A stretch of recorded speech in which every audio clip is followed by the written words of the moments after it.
All right, welcome back from that break. This is Wake Up Sierra Leone on AYV television and radio. We're broadcasting on 101.7 FM on radio and on channel 33. Don't forget to drop your comments and of course your questions on the issues we're discussing on our Facebook page. Search for Africa Young Voices Media Empire and drop a comment. We value your input into the conversation. And we'll definitely read out some of them. Now in the studio this morning we have been joined by Honorable Kandeh Yumkela, is the leader of the National Grand Coalition Party in Parliament.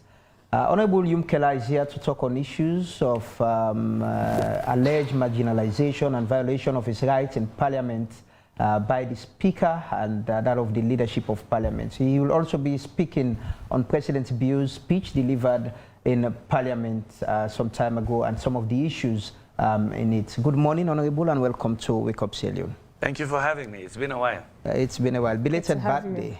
Thank you. You should have been there. We celebrate. You enjoyed it? Do you know how I celebrate? No. I go running. Yeah. And we have that photo. With my guys, you know, so we should have been there together. Yeah, yeah. And we have that photo of you at the beach. I hope the producers... Let me tell you the secret. It is to remind me how young I used to be. You know? I miss it. I miss youth. Yes. Is that you? Is that you on the screen? Yes, that's me. How? We had just done, actually yesterday I was too lazy. So the other day I ran. Yesterday I had just finished 3 miles. Okay. And I was there enjoying nature, you know. The beautiful Sierra Leone. And that photo went viral. And O'Shea should not have sent that one public, O'Shea. It went viral. But people were saying you look so fit. You look so okay and happy. That's okay. The ground dry, so you know, big man. Well, how have you been managed to be able to keep? We thank God. I exercise quite a bit. Even in the village, I walk long distances between villages. Sometimes I've always been 3 miles. Okay. And I was there enjoying nature. You know, the beautiful Sierra Leone. And that photo went viral. And O'Shea should not have sent that one public, O'Shea. It went viral. But people were saying you look so fit. You look so okay and happy. That's okay. The ground dry, so you know, big man. Well, how have you been managed to be able to keep? We thank God. I exercise quite a bit. Even in the village, I walk long distances between villages sometimes. I've always been somebody who is a fitness person. Okay. I like it. It clears my head, clears the stress as well when I exercise. Now with age, I don't run as much. I've been one that, hey, after 40-something years of running, now I do power walks. Okay. That my PA cannot keep up with. I know. He'll say, no, Doc, I leave you behind. So, and, you know, mental balance. It's very important to have mental balance and friends and family. Mental balance, speaking of which, let's take it straight to Parliament. Hey! Mental balance in Parliament. So last week we had Dr. Dennis Bright here talking about, on behalf of your party, talking about how concerned they are about how you're treated in Parliament. But some of the feedback we've gotten from the public on this issue, well, some say they're justifiable concerns, while others say, well, you're just being a crybaby. So which is which? Let's hear from you on the situation there in Parliament. And why do you think the Speaker and the leadership of Parliament is particularly picking on you? Well, 3 years in Parliament now, it's been interesting. Last time I was on your show, I said it's being embedded in the politics of Sierra Leone, understanding how the mechanics work. So 3 years of a lot of patience, looking at things, remaining focused on why I'm there as a lawmaker, to represent people, to speak my mind as well. So I have not made it public or any of these things. I've said it in the well of Parliament. I have said it to the leadership behind the scenes, but my party chose that they feel that it's a sign of some degree of institutional decay, that they want to address it. So they wrote a letter to the Speaker. We'll see what the Speaker tells you. Are you suggesting you would have preferred to deal with this quietly? Let me put it this way, for 3 years I have chosen not to talk about it because I was elected to be there irrespective of what anybody does, to represent the people who elected me and to represent those progressives in this country who thought it fit to vote for me. My party has a right to decide what issues they pick up. And in this case, the leadership of the party felt that enough was enough 2 weeks ago when the supervisory committee was announced, and decided to write the speaker on a number of issues. Let's see what he says, what he replies. We're curious to see what he will say. But yes, the speaker and I have fundamental disagreements on some issues, some of them very on morality as well. So it's personal? For the speaker, it is personal. And for you, you think it's personal for him? Is you've been victimized, quote unquote, as put. I would not talk about victimization. I just know that's what your party said. My party, as I say, they've looked at the facts, they've listened to some of the insights, the happenings there. So you're disagreeing with them? You've not been victimized by... What I'm saying is the speaker and I have disagreements over some issues, and some go way back, and so he decides to use his own prerogative. Way back, does this mean even before you become a member of parliament? Some have historical legacies, but I know that my 3 years in parliament, we've disagreed on some strong fundamental things as well. So he could play out, use his power to do what he wants to do. We've disagreed over Tawa, for example, sending people to ethics, young parliamentarians, for minor infractions. And of course, my disagreement on his position on Tawa was, I was on BBC saying it, that you can't deal with somebody that way who, out of his own conscience, says, hey, I am not willing to serve on a committee. We've disagreed strongly on that. We've disagreed over his property issue. Yeah, that's very recent.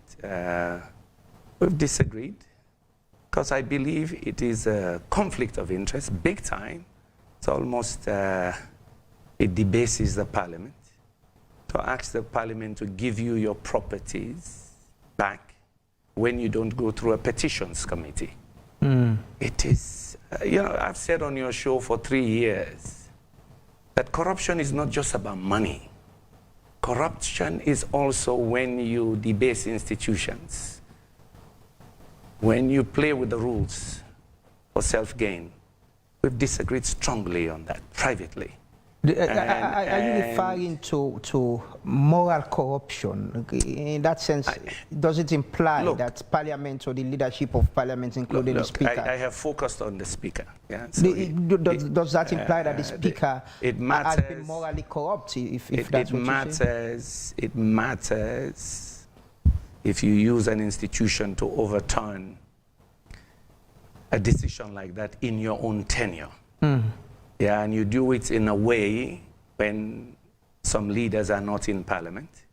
You do it in a way because you know the rules, that once an instrument is laid, 21 days later becomes effective. And anybody who wants to buy those properties has to be careful. Any government will come back and take it. But nobody asked why the administration of President Tijankaba would insist to do that. There's a story behind it, but it's up to him if he wants us to go. Is that a story you would perhaps want to share with the rest of the viewers and listeners who perhaps are not previewed to that information? It's up to him how far we go. You know, I heard him say to somebody reported back that he said, oh, I should have talked to him privately. I've gone to his office privately several times on several issues, and nothing happens. This is one of those things that I believe is not good for history. We'll write the legacy of this session of Parliament, this 5th Parliament. That's one. Another one is right now we're, you know, in another committee there is a discussion of his retirement package. You know, you sit there and you say, well, but wait a minute, why are we here? We're here to aggrandize. Are we here to amass? You know, a retirement package that anybody overseas will be jealous of. A retirement package between $60,000 to $100,000 a year. I mean, Is that what the parliament is proposing for the speaker? Well, we shall see, you know, in some committees what goes on. And so these are fundamental disagreements. Yeah, and yes, some of us dare to speak out. Are you alone in this? We speak out privately on issues, but when people decide in the end that power has to be used to diminish other people, it is wrong. It is wrong for why some of us joined politics. We joined politics to inspire people. People asked me, why would a man like you who ran for president, you've been in global governance, why would you want to go to parliament, they say? They do that. I say, because it is the place where you protect the citizens. It is the place where you make sure the laws are right. It is the place where you check excesses of the government. And I mean, you know, checking we send letters really being checked in parliament. We send letters to the speaker. We make motions. I made a motion to debate the Auditor General's report. You know of that? Yeah, it's a year and a half. Just no attention. It's the constitutional requirement, for God's sake. We go privately. We talk to him. We have to debate the Auditor General's report. So the same tradition continues for 20 years. Never debated. So is the parliament so when you the see, excesses, but let me put a context. When you see the United States government now saying, based on assessment, fiscal transparency does not exist, they add up things. You don't want to debate Auditor General's report, in spite of motions passed in Parliament.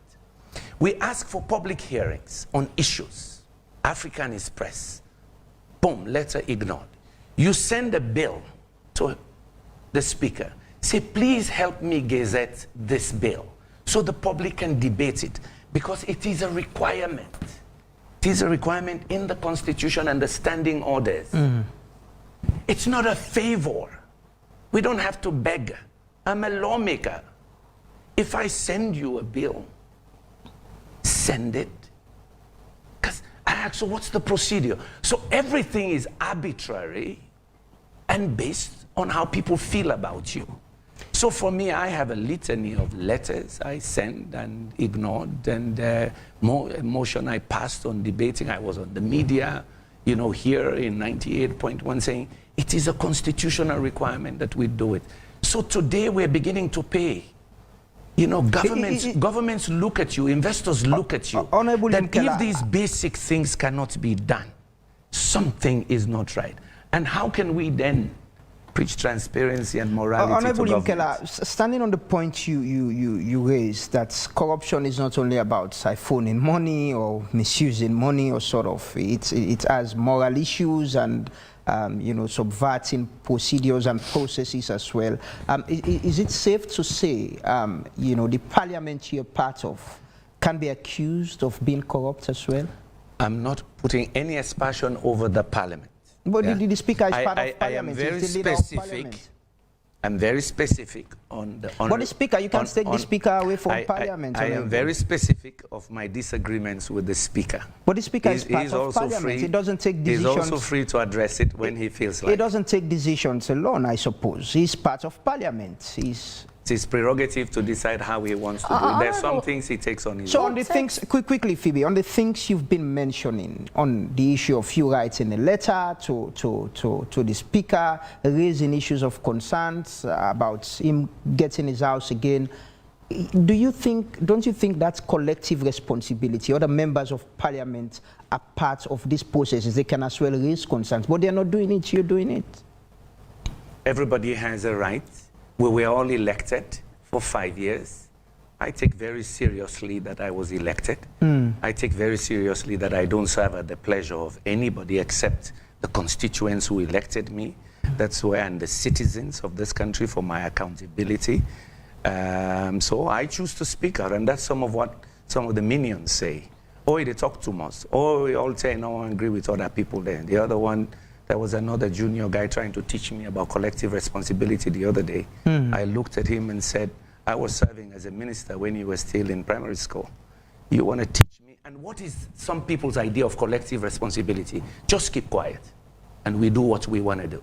I cannot do that. I cannot do that for anybody. I'm too old now. You know, I'm a senior citizen to be able to be told by a very junior person who is bending the rules that, oh, it's collective responsibility. Once we've said it, you have to go with it, especially when we're consulting in close quarters. Yeah, and you see these things happening, so I guess. Have you been able to build allies in parliament, say with the other opposition parties? I have allies. But it seems you're alone in this. No, it seems I have good allies. You are the only one that was not given a vehicle, and you've raised that. It seems you are the only person that is being victimized. I want to talk policy. I want to talk public. I want to talk public policy. There are young men, and women. There are young men and women in that parliament that really came there for change. You know, I saw some of those people. Our first three months in parliament, about 80% of us are newer. So some of us get really irritated when people tell we say, "Now so them bin they do." If it is something good, it's a tradition. You know, we want to follow that good tradition, because in any institution like that, you have the written rules and guidelines, but you also have sacrosanct values and traditions that the institution protects. So there are young people there who really genuinely want change. They want to talk about issues. They want to be free from the shackles of 77K in the Constitution, which sometimes makes them very difficult for them to go against their parties. They genuinely want to grow, and the institution can keep them down. But I guess I'm too advanced in my age now. You spoke about the excesses somehow being unchecked. Who do you think should take the bulk of the responsibility? I ask this because Parliament, of course, yes, should be the arm that supervises, I would say, for lack of a better word, the executive. But in this case, we see most of some of these things trying to be swept under the carpet. It takes few people from Parliament, few honourables to speak to the public about some of these issues. So who should take the bulk of the responsibility in this situation that, as you put it, the excesses are not checked, when even within Parliament, those who check it are in the minority? The critical mass of those who are willing to go beyond just making speeches. The critical mass of those who say, look, whether I come back a second or third time doesn't matter to me. I am here to serve, and I will serve. And sometimes they take it to leadership that, look, we can't have this anymore. We came here to change. But they've also seen how others have been sanctioned. And there is a silence. Nobody wants to say anything. And so they're scared of being hit as well, and nobody will say anything. You know, some have also seen the immunity of their colleagues lifted. So what I would say is, look, I myself may be sanctioned now, but I'm willing to face it. I'm willing to face this sanction. You think after this interview you'll be sanctioned? Very likely, and so I'm willing to face it. You know, I'm old enough now. You know, that's why I celebrated the birthday the way I did. Go to nature and ask my inner self, who am I? Why am I here? What am I doing? And yes, the consequences I'm willing to face now. Honorable Yumkela, there's been the bold declaration where, you know, leaders of political parties met. You came out with a very good, you know, statement that you've been able to sponsored by donors who were there. Yes, you've been able to resolve the issues and concerns. Is it that, you know, you've not been able to work together as leaders of parliament? And I want to ask, where is the main opposition in all of this? Do you think they've been playing their own role and responsibility as well in forming an ally with you or raising concerns on critical issues you're Let me say that Parliament has done a lot of good work. I am very proud of what we did with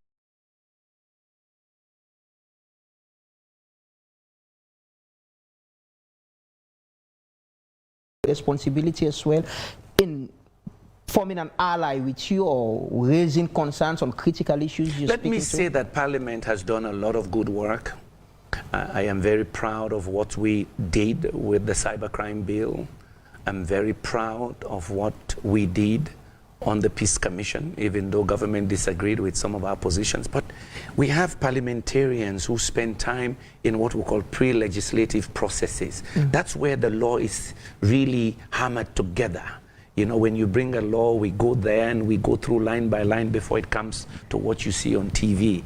We've done a number of good lawmaking here, and there are other things that we could do better to make us morally check government. And I believe we're lacking there. And of course, yes, if I have a disagreement with the Honorable Speaker, no problem. It is him. I don't want to put any aspersion on my colleagues. I have allies. I have good friends. We debate.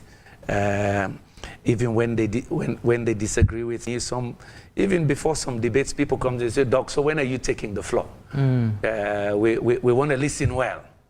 And of course, they see now that I have also adapted to the howling, to the undertones. I'm getting used to it. The more I hear it, the more I get the zeal to speak my views. And yes, the Bo Declaration, we went there. We agreed on certain fundamentals. Yeah, I have seen most of them flouted. In fact, I lost committee leaderships after the Bo Declaration. And a lot of that happens when you take firm positions against some things openly.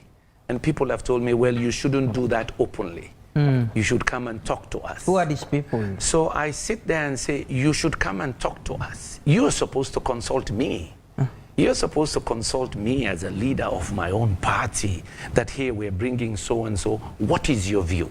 Even if I disagree with you, at least you know exactly what I'm going to debate. But don't expect me that you come to me 20, 30 minutes before an issue is a major.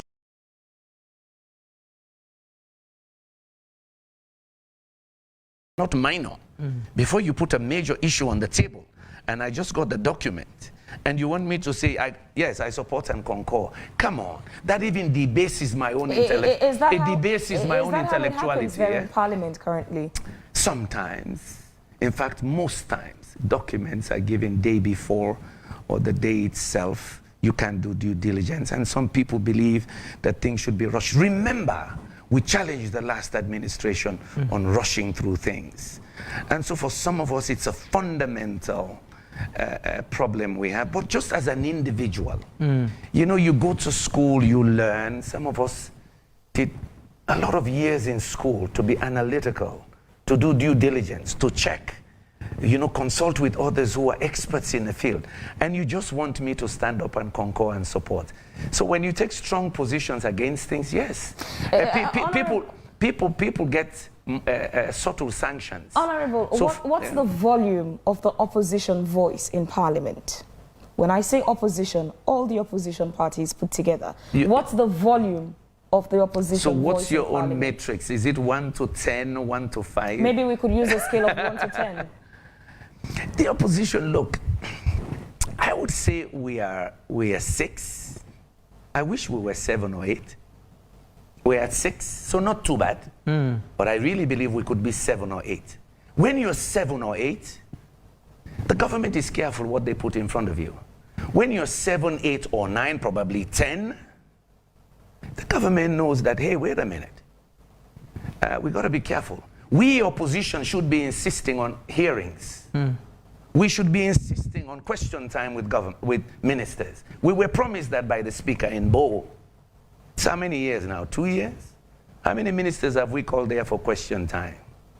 And, you know, when ministers come, we should not limit my time to 4 minutes. Give me a break. I've been waiting for the minister to come. Recently, you heard me. I called for mining. We need a full day to debate mining. Your generation, you know that we could do much better with our natural capital than we do today. That is the kind of discussion you want 2-3 days. What is happening with our natural wealth? Botswana, other countries use what God has given them, that capital, to transform agriculture. The Malaysians use gas to build their agricultural base. Agriculture-led industrialization, and vice versa. God gave us these minerals. We don't just rush any policy. We have 2-3 days going in depth. Why? That's where you get your first-class hospital. That's where you get your first-class universities, your roads, your growth, your agriculture. You come here, we do sloganeering, you praise. No! We want to debate mining for the sake of Sierra Leoneans. Look at all the news about illegal mining. You know, and people come there, they believe because you make the show on television, demand don't talk. No, I want an in-depth discussion. I want 2-3 days devoted to mining and know what they have. Yeah? The people in Gambia know if it is bauxite or iron ore, what they have. The same for Kailao. So you are empowered. So you know that this is the number of tons of minerals we have. This is, so we say fine, the citizens will say, for example, in Pujeon, if that's where our petroleum base is, we want a polytechnic on petroleum issues. How you do welding for the oil pipelines. If it is Kono, yes, we want a polytech that is doing diamond polishing. I've taken some guys to a diamond polishing. It sounds so easy as you put it. It doesn't sound easy. It sounds interesting. Is it as simple as you make it sound? It can be simple. I'm asking for a discussion, my dear sister. We want to discuss mining for 3 days. We want to invite experts to come. Yeah? We sit there live on TV discussing mining beyond the committee now. Committee does their work. They've done some work now. We see, for example, today we're going to be discussing pollution from mining. People in Tayama are complaining. The water is all brown. In other locations, because why? Somebody just, they grab SO2, as we say, when you want to use local jargon. Somebody decides to dam an area and it dirties all your water going downstream. There are fundamental issues we want to discuss in mining. I just gave you that as an example. It seems you are the lone striker in all of this. No, there are other guys. We all have our different levels. I'm a leader of a party. I want to ask specifically about other leaders, say leader of the main opposition party, who is given more time to round up debates than you. Do you think they're giving justice to these issues you're raising, your concerns? So that might be genuine about debating the audit reports and other issues. Fortunately, we're now in the 21st century. My party and others have advised me now, we have 18 months to go, that yes, if folks don't want you to speak in parliament, as a politician and a parliamentarian, now you do your own people's parliament. I discuss it on Facebook. I just debate with the citizens. Let people join in. So now we use 21st century digitalization for the next several months, because you can't shut me down. You but just what impact would that have in policies in parliament? I educate you as well. I do my role in parliament, but I educate you. You are part of civil society. You're part of the fourth estate. The least you can do to say, hey, if he is willing to study the issues and come out and talk about it, we better pick some of that up and we do our own due diligence. You've actually not answered my question. And that's what I'm trying to say here. One man cannot fix these things. So you need allies. Have you been able to get them? I listened to you, the final debate. You mentioned Honorable Emerson Lamina, and you can say what he said in private. You said it there. You know he's in Oh, I said it in, you know, he sits next to me. I said, I can't say what he said to me privately, but I know he's concerned that he's not allowed to round up debates. Exactly. And people tell me that, oh, it's because of the standing orders. No. Why is it that they're leaving all this to you? Is it that they're scared too? Everybody has their own style. Yeah, I was groomed 32 years in a different place where I have watched politicians. Is it that the system isn't allowing them to speak? No, the system does not stop you. The system does. You just said you'll be summoned. You know you'll be summoned. Yeah, I will be summoned. Come on, I have to. Come on.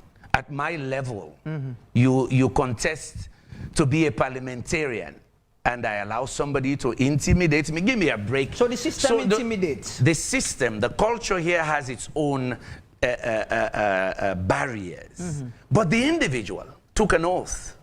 Let them do their own style. Everybody has a style. Me then say talk too much. Yeah, because in this country, it is so bipolar. People say just play. Just set you much no more, no cause trouble. You know, no find trouble for you. Said.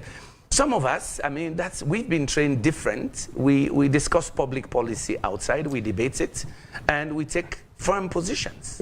Some people may not like we need to take the news summit. It's almost 9. But before we go for the news summit... It's almost 9 already. Yes. I want to talk policy now. We'll come in on the second part of it. We're coming to discuss policy. But before we go for the news summary, Honorable Gevau once said on the BBC, he accused Parliament of corruption. Honorable Tawa challenged the leadership of Parliament on issues, on moral issues, and he was investigated. Do you agree with Honorable Gevau's assertion that Parliament is corrupt? I told you hold already. Hold your thoughts, Honourable. Hold your thoughts. We'll come right back to get your response to that question. It's 9 o'clock, and it's about time we took a summary of top stories from our primetime news. We would be right back to continue the conversation.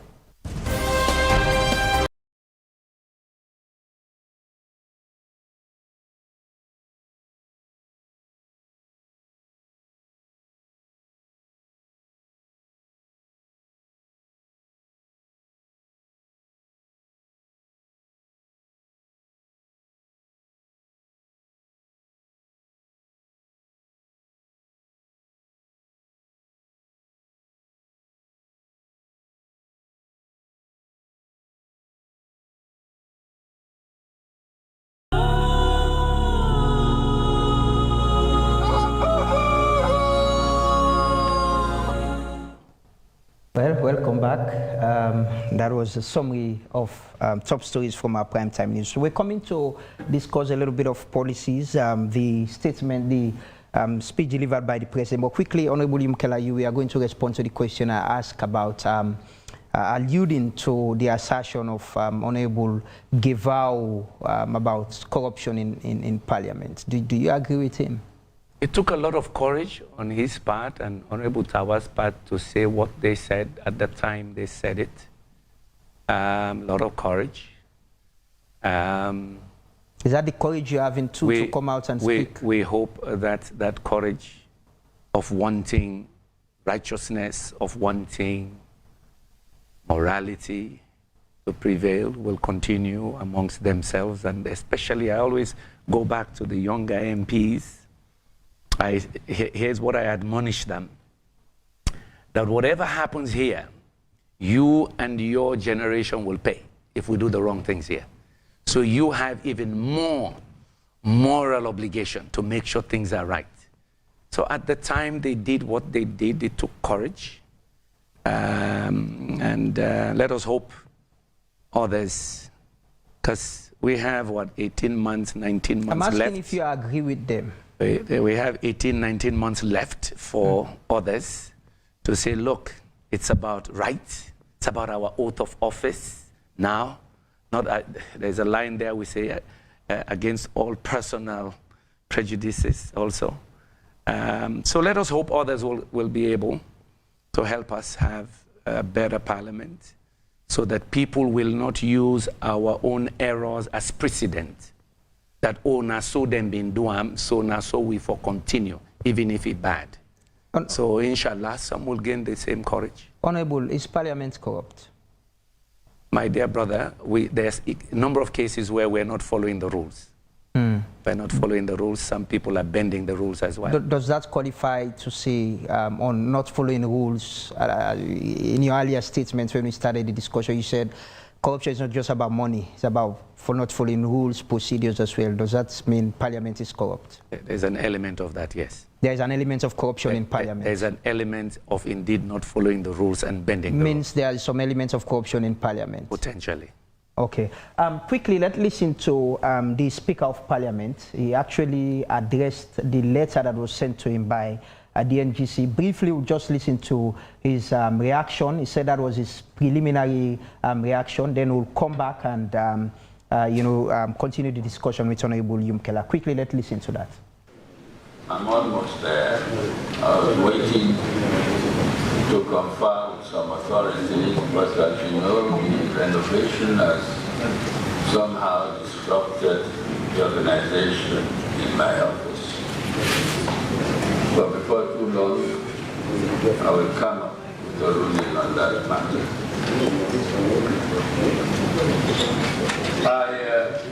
I just want to bring to the notice of Parliament that I received a letter that is addressed to me by the chairman and leader of the NGC,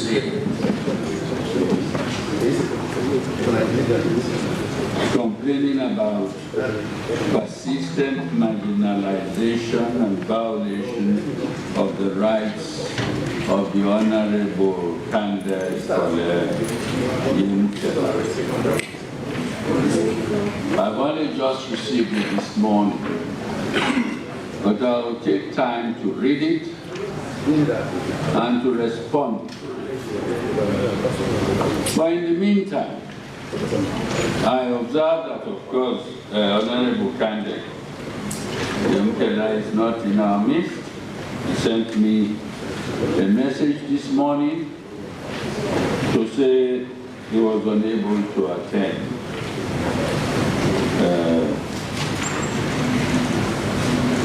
this sitting today. But I do hope that members of his party will convey to him the preliminary statement that I want to make. And that is to draw the attention of all members to the structure and wording of the standing orders. This is our guide. It's a guide for me, and a guide for you, and a guide for the leadership. And when any particular member begins to, or his supporters outside, begin to insist about their membership of a particular committee of parliament, all I can say is that I would very much hesitate to respond to them in public as they are wont to do. I'm a listener of the radio. I hear what is being said. And sometimes the wrong things are said. And those wrong things derive from the fact that they do not really pay attention to the precise wording of either the Constitution or the SOs.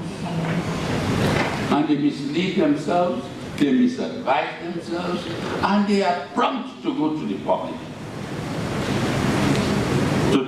media.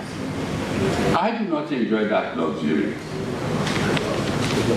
of jumping to the media. But let me just draw attention of this House. I'll do so more formally in due course, but just as a preliminary, let me draw your attention to SO 70. Subparagraph 13.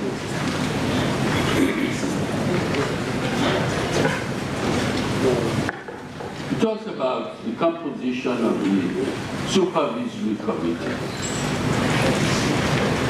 And in case you are missing the point, let me draw your attention to it. I'm very pleased to observe that in our midst, we've got members who have been occupants of this chair before. And they too can easily lend their voices to the interpretation of the SOs.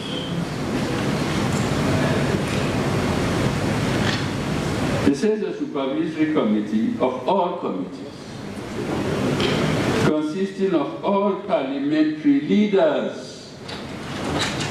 Parliamentary leaders. It's not qualified there. Do you not say parliamentary party leaders?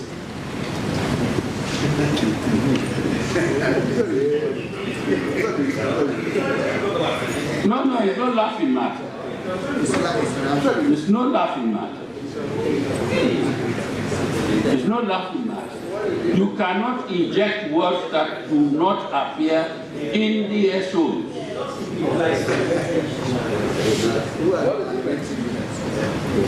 Read the SOs as they are. Don't insert what you'd like to see in the SOs. All of us would like to see certain wordings in the SOs, but if they're not there, they're not there.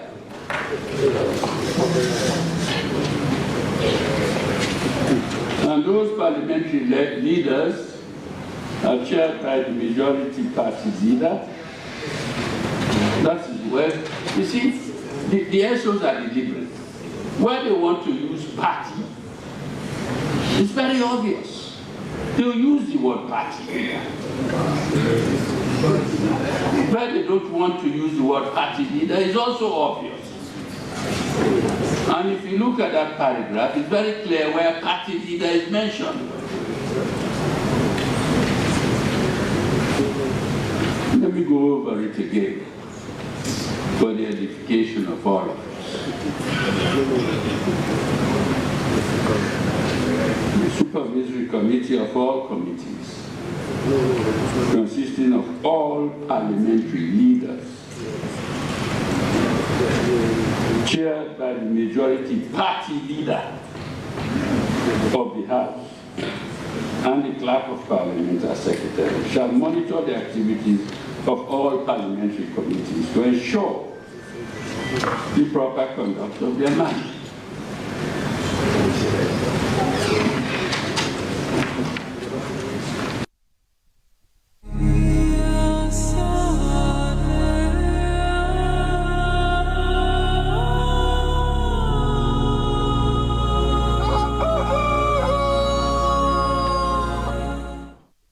Well, that was the Speaker of Parliament, Honorable Abbas Pundu, making clarification or responding to the letter by the NGC party to him directly on the issues with their party leader, Honorable Yumkela. Honorable, you've heard from the Speaker. He says he doesn't have the privilege to be coming to the media like you always do, and his clarification of the standing orders, and specifically that issue of you being part of that committee. Are you satisfied with it?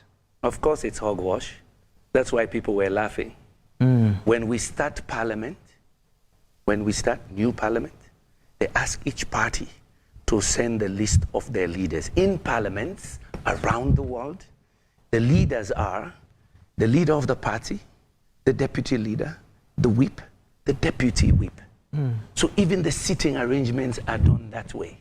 And when we say we're going to caucus of leaders, all of them are leaders. This is why it is painful. Painful. That's why people laughed. When I came back, people said, my God, they said, Doctor, they can't get a new definition. Waiting a leader, waiting a party leader. Of course, 70 is clear. Leaders. They didn't qualify. You know when this was made? Saying political parties? No, leaders. So he also cited Honorable Cherry Coco, who has been deputy. Ask him, who are leaders of the parliament? Why are we in the Public Service Commission, a Parliamentary Service Commission? Because we are leaders. Why are we in the Pensions Committee? It's for leaders. So how can you say we are leaders here, but not leaders here? Why is there a distinction? Is giving a warped definition. Why do they specify the majority leader? Because they want to say, who is the chair? The chair is the majority party. That's the distinction. It is not because they want to emphasize party. No. In other words, when you all meet, somebody has to chair. So the drafters made it clear. The majority party leader. This is where, you know, it's painful for some of us that intellectually you can sit and you see people obfuscating the rules, the definitions. You know? Is this deliberate? Do you think it's deliberate? You ask him. We've sent him a letter. Let him reply. You ask him. No, you've been with him for 3 years now. My views, I've already expressed my views, but I want to shift to policy. Let's talk policy. Yes, Let's stop this speech. This is too narrow. Quick. Look, don't. I know you like intrigue. This should have been 10 minutes. Quickly before we deal with policy. But this is also important. You're a leader of political party in parliament. If you're having issues with the speaker, it's as well important as policy issues. Do you see this, you know, solving itself? The speaker spoke about diplomacy, engaging on issues. Do you intend using diplomacy to I have been to the speaker's office many times, on several issues, literally begging him to have my bill gazetted, literally, because SO 47 is clear. Yeah, SO 47 is clear when you want to put a private member's bill or any bill, that it must first be gazetted. Yeah, SO 47. Yeah, you want me to read part of it, not all? Yes, you can. Yeah? Save as otherwise provided in SO number 61, bills affecting the private rights. Every bill shall, before its introduction into Parliament, be first published in an issue of the Gazette. That's why I say, why should we beg? If MPs cannot put bills, only government can put bills, you kill democracy. We, opposition, individuals, you should lobby your MP from your area on an issue that you care about. And if he believes it, he does due diligence and brings a bill. Yeah? So when I hear about private lobbying, we're fed up. When I was kicked out of the Pan-African Parliament by him, unceremoniously, you never heard of it, right? You never heard of it. Oh, I'll fix it. It's a year and a half. Year and a half. Yeah. People have been there for 10 years, 13 years. They're still there. The only man again moved around, kicked out, unceremoniously, and he's chairman of the committee. Why? Come on, I'm not a kid. I don't, that's why I've not come to the media, because this is not why I'm there. Okay. I am there for lawmaking, and you've seen how much effort some of us have made on every bill. We even go to pre-legislative processes, even though we're not members of the legislative committee, because we want to fine-tune the laws. So I give you the one on, I want to move to issues. The Peace Commission. We spent quality time on the Peace Commission, fine-tuning it. Some things I cared about are inside. I want to have ethnic audits of institutions in this country, so no one tribe can have more than 30% of the positions. That's good for all Sierra Leoneans. So you don't have tribal hegemony anywhere. It's good for your generation. So it's a fair game. So we have these audits. That's good. Why did I go there? To make sure some of these things are enshrined. Other ways in which it can work properly. Yeah? So these are things we want to do. On that same day, it's a pity you only focused on the conflict. Look at things I was talking about. My bill that I lobbied so many people. I went to State House 4 times. I have met with the president himself on that issue 3 times to see him open up the political space. That's the debate I want the nation to have. Open up the political space. So yes, diasporans can be MPs. It's okay. They can also be in public office. But with a limit. They can't be president, vice president, speaker. There are some positions you must give up your 2 SIM. Yeah? Another one, 30% quota for women. 30% quota for women in elective position. Isn't that a good thing to debate nationally? It is good. Yeah. Third, we want more young professionals to be able to come into politics. So we propose what was in the Cowan report, that you lower the number of months they should resign. Instead of they resign 12 months, they resign only 6. So young folks like you can come in. We need that dynamism in governance. Yeah, that's what I want to debate. Now, if I propose that, the least you can do is call the public printers to say, publish the man. You know, the man had the temerity when I went to him, because after they pushed me around, they say, you go back to them and see if they can print. The man said, doctor, no, they take an iron. Pastor, get permission. And he had, because the last time he was going to print it, he got a call not to print it. That's killing democracy. You earlier on mentioned how you're utilizing a plan B, which is the social media. Yeah. Have you thought about publishing that on social media platforms as well for the public? I'm going to do it this week. To get to see the content. I'm going to do it this week. Now that I have given up, that nobody wants to publish it, I have lobbied. Dennis Bright has been with me lobbying. Now I just publish for everybody to see, and I publish the letters as well. And I'll maybe publish even the text messages. Literally.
There's another view on women in politics, yeah? Some people say the law should be giving them 2 safe seats in every district. Do the math.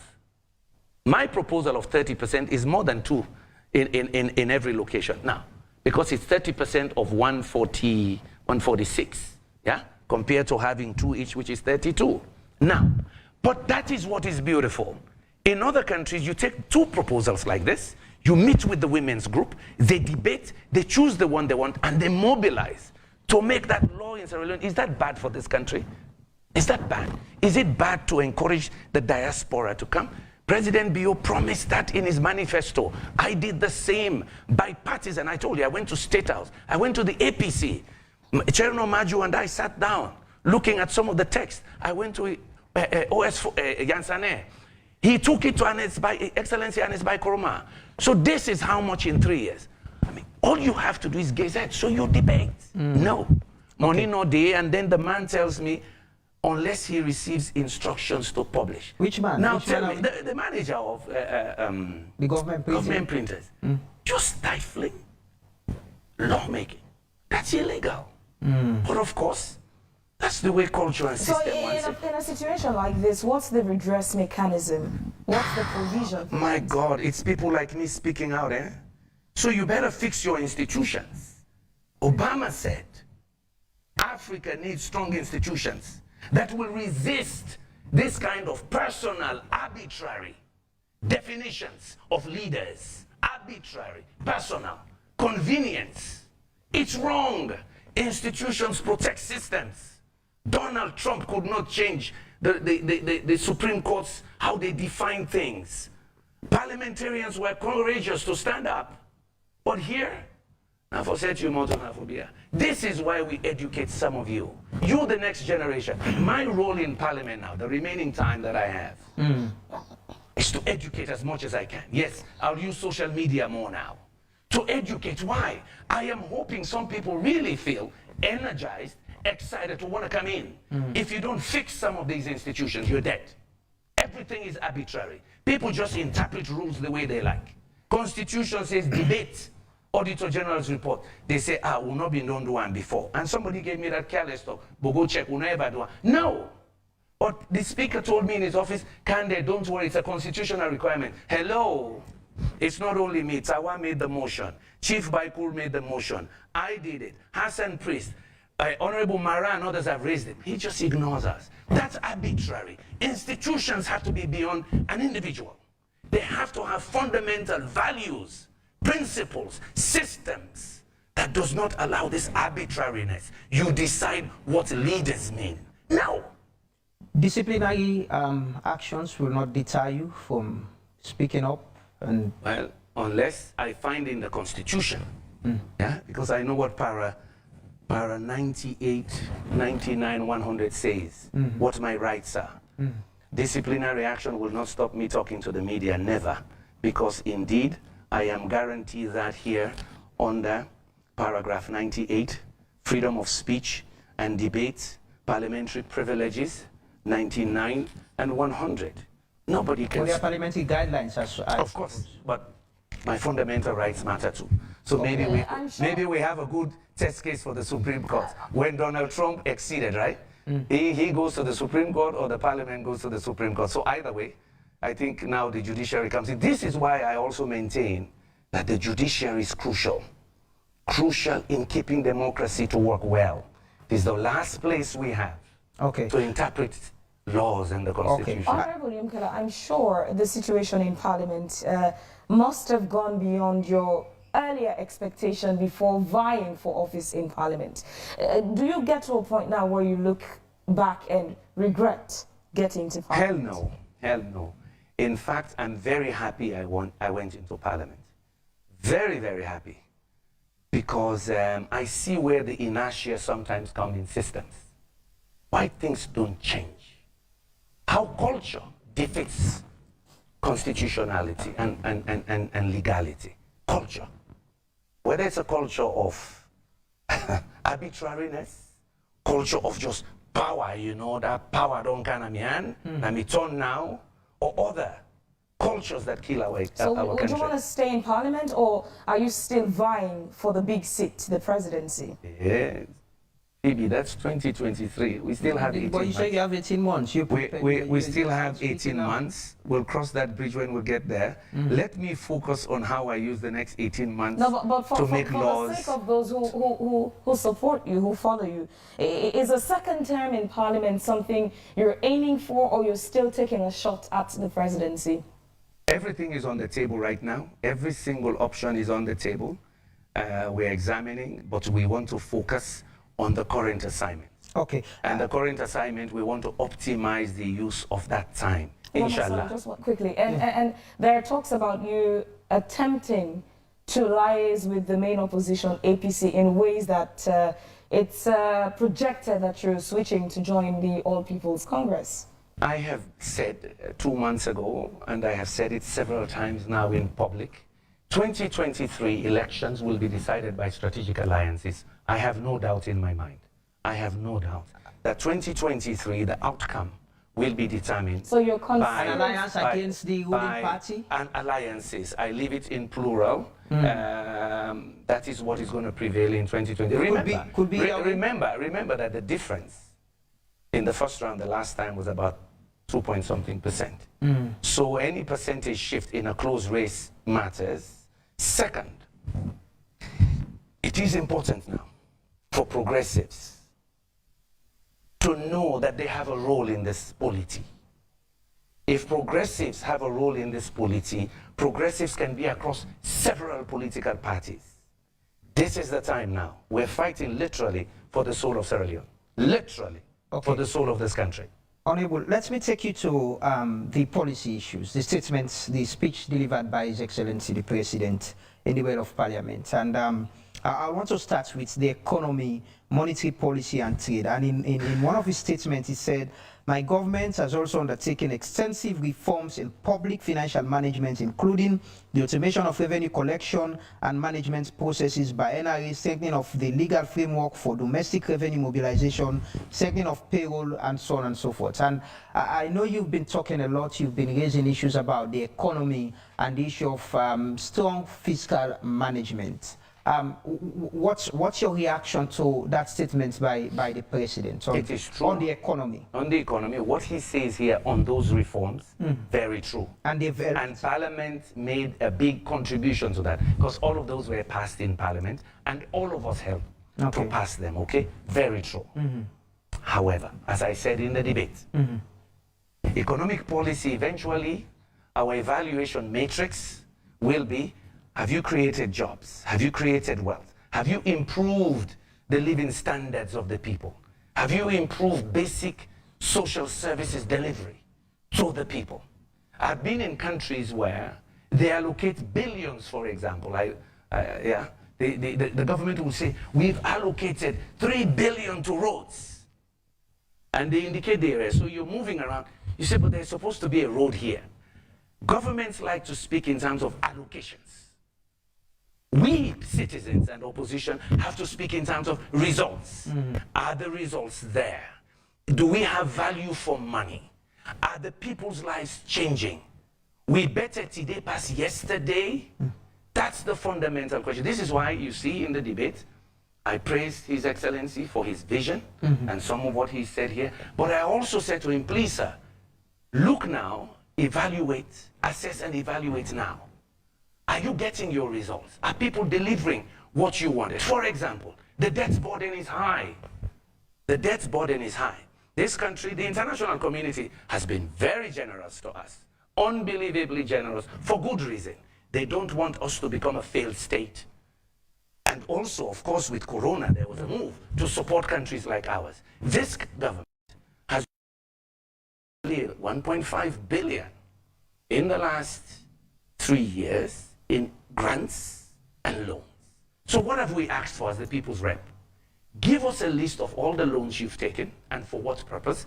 Because when you lend money, you get for pay and back. And when you get for pay and back, you get for take an other side. Yeah, if it is your house, you pull up and school fee and chop na house. Here, it's from capital investments. It's from investment in the social sector. So we've asked His Excellency in my intervention, these reforms are great, But we also want you to check the debt burden, to check the impacts and the outcomes of all these monies, and corruption. Are we still having the leakages in spite of the reforms? Yeah, are the leakages still but there? the president went further to say international development partners mobilize substantial resources in Sierra Leone in respect of the government's record of commitments to fighting corruption, improving public financial management, and good governance. Means there is results. There are some results in terms of institutional reforms. I give you other parameters. It's not one. Yeah, it is additional parameters as well. You check outcomes. Yeah, sometimes in evaluation we talk about the results, but we also talk about the outcomes and impacts. I gave you the other indicators you check on the outcomes. So that is why we advise them, assess now. You have some results. Are you getting the outcomes that you wanted? Yeah, and just yesterday we failed the transparency test by the United States. You know, about fiscal transparency. I'm sure Mr. President saw it, and I am hoping that he goes back to say, hey guys, come, finance. All of you, I want to sit with you ministers. We just missed. Let's take that report serious. So something is happening in spite of our reforms. We're being told that we're not fiscally transparent. See what I mean? On the economy. So, it is good on one hand, but there's more you can do. On the economy, I also want to read what the president said. Investors who were here in 2018 are still here and doing business in 2021. And even more investors have come to Sierra Leone in the last 3 years. My government will continue to make the investment climate more predictable, flexible, and transparent with pro-business incentives. Local manufacturing has been boosted as a consequence. Do you agree with him? And so we say to Mr. President, we will work with you to make that happen. Because it will help jobs, it will help create wealth in the economy. It will improve the lives of our people. But we still have a long way to go to get those results in. Very soon, as the president is talking about investors are still here. Yeah, they're here, yes. Check. Because when investors are here, what we also check, are they willing to expand investments? Yeah? Are they willing to invest more? Or are they treading water, just waiting? That you gotta check, because in other economies we do that too. You're here, but what are your investment plans 5 years from now? It gives you the level of what we call investors' confidence. Yeah? They're here, but are they just treading water? Yeah? It's a good question we have to check. But also, apart from giving us data now, on the loans and grants and where they were supposed to go, we're also asking, okay, let's add up how much FDI, foreign direct investment, we did receive. How much was it? Where did it go? Is it in the mining sector? Is it in manufacturing? Where exactly did it go? So we'll do some of those tallies very soon. Okay. But, you know, you saw I was very constructive in my debates. I mean, I said I commend the president maybe 50 times for what he said. But of course, I said to him, our job now is to assess, to help him. Because we cannot all just pray, sing, and dance and clap. You've been calling for a committee that could be advising the president on development and economic issues. Do you still hold on to that? I have never shied away from it because I've seen how effective. But 3 years down the line, it seems no one is listening. Sometimes the messenger is not good. You know how it is. Sometimes the messenger himself is not good. I have seen other cases where people have told me, when because now you talk, you know, you go tell like say, that's irrelevant. You know, I'm not in the ego business now. You know, I'm in the prescription, suggestion, and that's what I have done. You can check my record. 3 years. I have inflation went to a single digits, and the government were, you know, there were several places.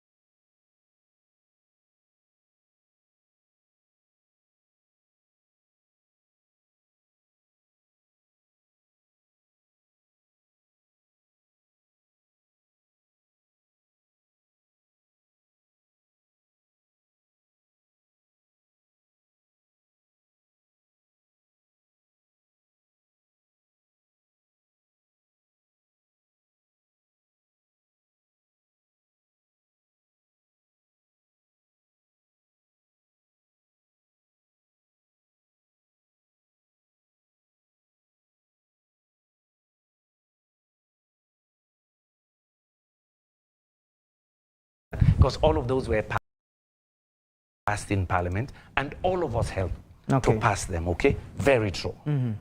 However, as I said in the debate, economic policy, eventually, our evaluation matrix will be, have you created jobs? Have you created wealth? Have you improved the living standards of the people? Have you improved basic social services delivery to the people? I've been in countries where they allocate billions, for example. The government will say, we've allocated 3 billion to roads. And they indicate the area. So you're moving around. You say, but there's supposed to be a road here. Governments like to speak in terms of allocations. We, citizens and opposition, have to speak in terms of results. Are the results there? Do we have value for money? Are the people's lives changing? We better today pass yesterday? That's the fundamental question. This is why you see in the debate, I praised His Excellency for his vision and some of what he said here. But I also said to him, please, sir, look now, evaluate, assess and evaluate now.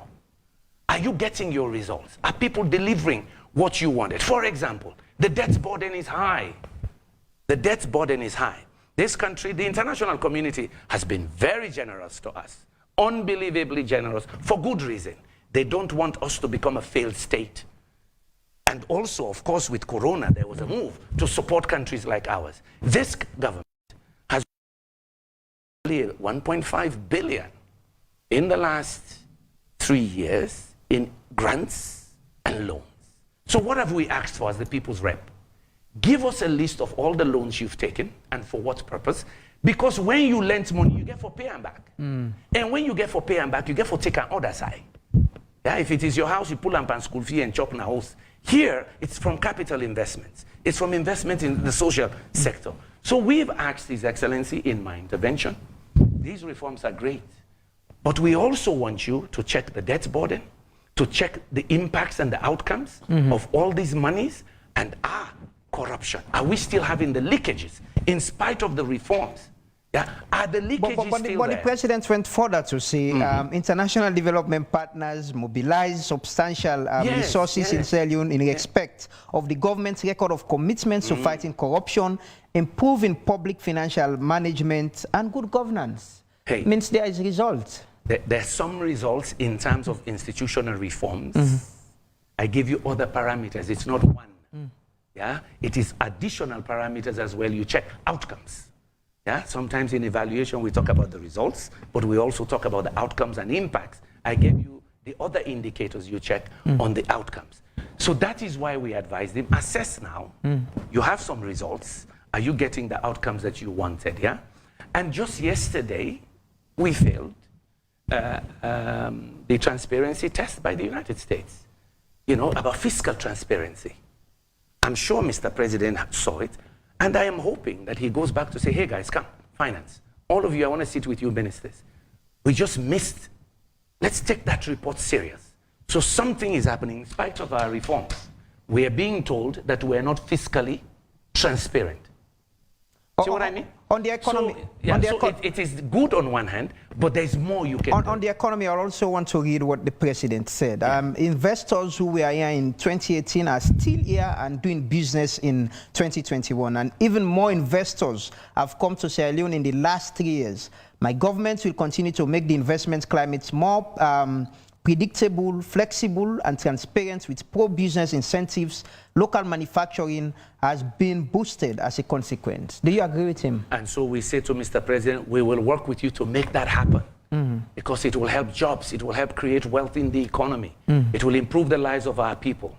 But we still have a long way to go to get those results in. Very soon, but the president is talking about but let me finish. Investors are still here. And they're here, yes. Check. Because when investors are here, what we also check, are they willing to expand investments? Yeah? Are they willing to invest more? Or are they treading water, just waiting? That you got to check. Because in other economies, we do that too. You're here, but what are your investment plans 5 years from now? It gives you the level of what we call investors' confidence. Yeah? They're here, but are they just treading water? Yeah? It's a good question we have to check. But also, apart from giving us data now on the loans and grants and where they were supposed to go, we're also asking, okay, let's add up how much FDI, foreign direct investment, we did receive. How much was it? Where did it go? Is it in the mining sector? Is it in manufacturing? Where exactly did it go? So we'll do some of those tallies very soon. Okay. But, you know, you saw I was very constructive in my debates. I mean, I said I commend the president maybe 50 times for what he said. But of course, I said to him, our job now is to assess, to help him. Because we cannot all just pray, sing, and dance and clap. You've been calling for a committee that could be advising the president on development and economic issues. Do you still hold on to that? I have never shied away from it because I've seen how effective. But 3 years down the line, it seems no one is listening. Sometimes the messenger is not good. You know how it is. Sometimes the messenger himself is not good. I have seen other cases where people have told me, because now you talk, you know, you go tell like say, that's irrelevant. You know, I'm not in the ego business now. You know, I'm in the prescription, suggestion, and that's what I have done. You can check my record. 3 years I have. Inflation went to a single digits, and the government, you know, there were several press releases on it. Do you believe President Biya has done much in handling the economy, and as well as the bread and butter issue? Your party is always... We've been consistent about that. We've said, fine, we see the aggregate inflation number, but we want to go check where it matters. The disposable income of the citizens. What are prices like? What is the cost of a meal in a house for the poorest of the poor, the vulnerable? And we see the inflation numbers much higher there. You see that we've been consistent 3 years. We've not stopped doing that. It is to help the government realize that, hey, these aggregate numbers are good. You know, you remember what my response to Honorable Tawa the other day? He said, well, we're growing at 3% or 4%. I say, yes, my brother. But we also have the phenomenon of growth without development. Honorable Yumkela, as you say this takes me back to 2007 election, when some of the campaign songs against the SLPP then were about price control, about forex exchange and all of it. After 2007, by the time we got to 2018, some of the prices had doubled. And here we are again during campaign. President Biya's team spoke about some of the price control issues. Here we are again, 3 years later, some of the prices keep going higher and higher. So this tells us there is a problem somewhere, somehow.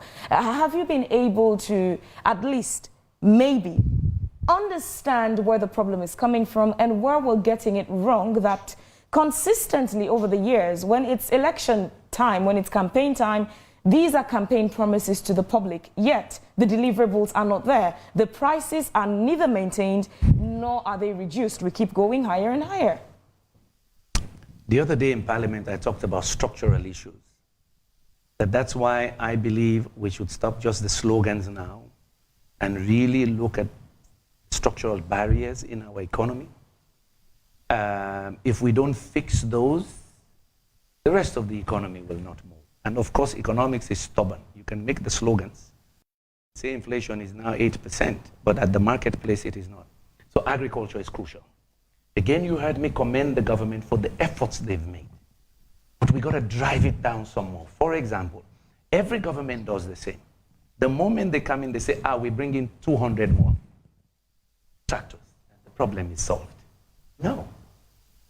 Nobody sits back to say, well, what happened with the other 200 Bakaba brought, and the other 200 and something the last regime brought, and now we're bringing another one, almost 600-800 tractors in this country.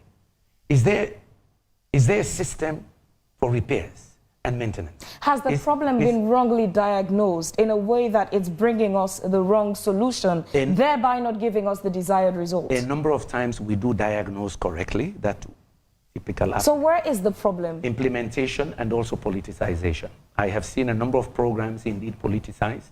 I have seen it going to many loyalists of political parties over time. I've done 6 years now here. I've been now with 2 regimes, and others have been coming in and out. The ideas come good, and suddenly in implementation, all hell breaks loose. But Honorable Yumkela, assuming that's the case, it goes to party loyalists. I'm talking... In the end, it comes down to the fact that those individuals are still Sierra Leoneans, in Sierra Leone, but yet the impact again is not seen on a higher level. And this comes down to the basics, Honorable. It comes down to the basics, as basic as even the price of rice, as basic as the cost of fuel, as basic as dollar exchange rates, for example. And these are things, again, I am sure it's not as if President Bio and President Kouama hate Sierra Leone that much, that they didn't want to make an impact, change these things. But again, they somehow are not succeeding in making the huge impact in those areas of inflation. This is why the discussion on mining becomes important. Yeah? Are you earning Forex to be able to protect your currency? Are you earning Forex to have a good balance of payment system? That's why it matters. That's why we go beyond slogans. We say, let's discuss it more. It is supposed to be one of our key Forex sectors. The chairman of the mining... Okay. Now you see why I say, don't just do quick debates. Go into these areas. Yeah? If agriculture is not picking up yet, these minerals we have, how do we manage it so we have enough Forex to be able to even defend our currency a little bit? Or provide liquidity to the banks to support the private sector. That's why those hardcore, in-depth discussions matter. Yeah? Your colleague, the leader of C4C, who is chairman of the Mines and Minerals Committee, says in 3 years, the reforms or development of policies that has been in the mining sector has never happened in the history of this country, with the policy on artisanal mining and others. Do you agree with him that the president has done well in reforming the mining sector? Parliament and the president and the government did well in formulating those policies. My caution to him in the debate, he made it as if the mining sector was performing so well now. And so you heard me do the sarcasm that, wow, I was even dreaming now of billions of dollars of revenues. For me, that's where the rubber hits the fan. With all these reforms, what are we going to earn? What level of control do we have over what is mined and where it goes? Do we know everything that we have? Do we know all the porosity that exists where these things disappear? How much control have we instituted now so that, yes,